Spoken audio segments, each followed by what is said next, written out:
Hello again, whiskey friends. My name is Jeff, and if you're anything like me, you're curious about the Parker's Heritage series and whether it is worth the hype of the yearly releases that come out. Each one is always a little different and experimental. I got my hands on my first bottle of Parker's Heritage back in 2018 with the divisive one, which was the orange curacao finish.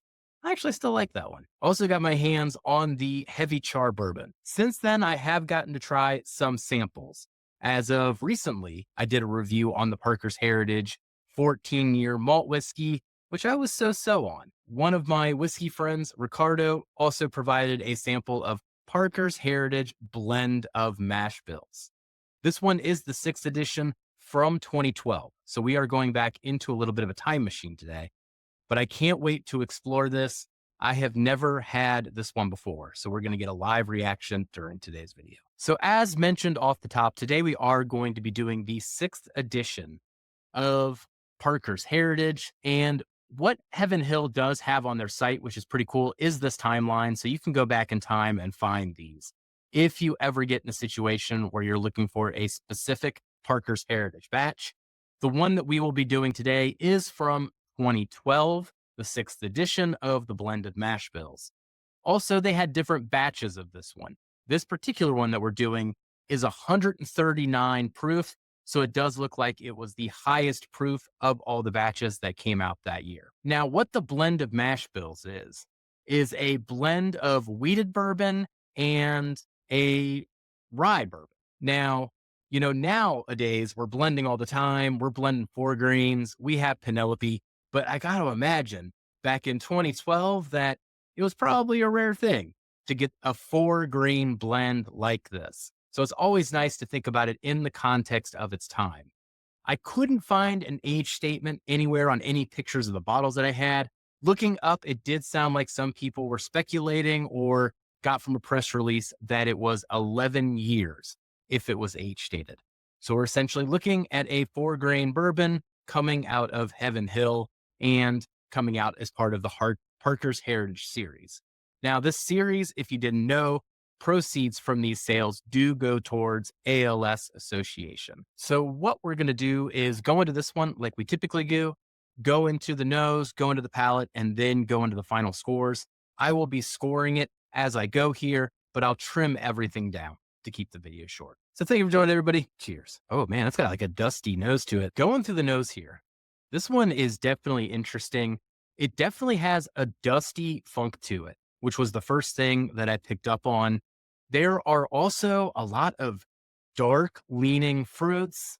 Gosh, almost a vanilla cream, vanilla meringue type of thing going on. Gosh, even like some roasted nuts too. So going into that kind of profile with the Heaven Hill. Gosh, the dark fruits on this too. I mean, they're either spiced or even dried, like getting into figs and not quite raisins, but more like figs and dates. There's a lot of baking spices going on as well. I mean, it's got a lot of depth and character to this thing.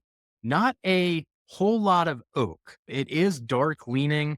The profile leans more towards maybe a leather than it does necessarily an explicit oak. There's also a cake quality to that. Maybe going back to that vanilla that I was talking about a second ago. It's more like an angel food cake covered in then a rich syrup, maybe even a fig date reduction kind of syrup. That is interesting and complex there. All right.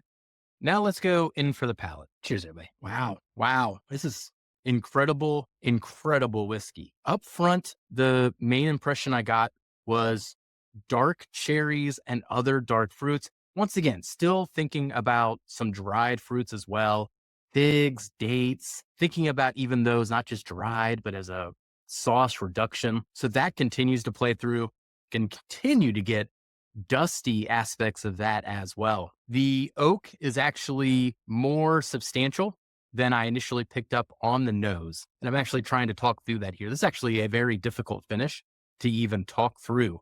It is so long lasting and so intense. Those baking spices that I was talking about just have this density, just like they did off the nose. That continues to play through on the palate. Then still Still getting that vanilla, again, more like an angel food cake kind of vanilla leaning is where I'm going to go with kind of a description of that vanilla. And there is a bit of that nuttiness as well, almost like a crushed pistachios on top of that. So angel food cake, crushed pistachios with a date and dark cherry reduction sauce, but then all of that oak coming through as well. Darn. Very, very delicious. Let's get into the finish. As intense as the flavors were mid palate, they escalate going into the finish and they are absolutely relentless. Again, very difficult to even talk my way through what I'm experiencing because my tongue is just still wanting to dance. The flavor profile on the finish is pretty consistent with what I was saying before. Lots of oak, lots of leather. So that leather on the nose definitely comes through on the finish. Continue to get those dark fruits.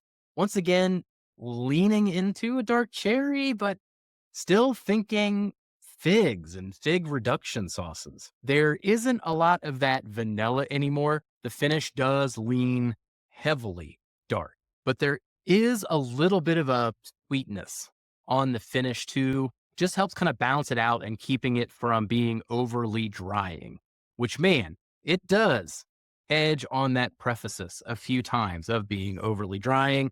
But in the end, it does come across really, really balanced there. Oh, man. So here on the channel, we do have a scoring system behind the scenes, a whole lot of metrics, but they can get summarized into a experience score, a flavor score, and a value score.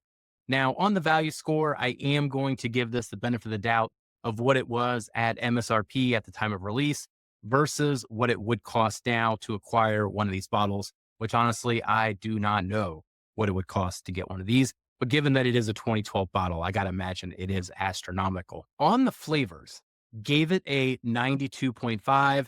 And on the experience, gave it a 98, almost a completely perfect score there. In the end, graded this whiskey at a 96 out of 100, which is actually one of the highest scoring things that I have ever reviewed. And that comes down to the Parker's Heritage Blend of Mashbills. That's now got to be in the top 5 with some other amazing, amazing whiskeys. Oh my, what an incredible treat. Thank you so much, Ricardo, for the sample. Now I can understand why Durrell was trying to not spoil, but also trying to get me excited about this. Really, really appreciate the chance to try this whiskey.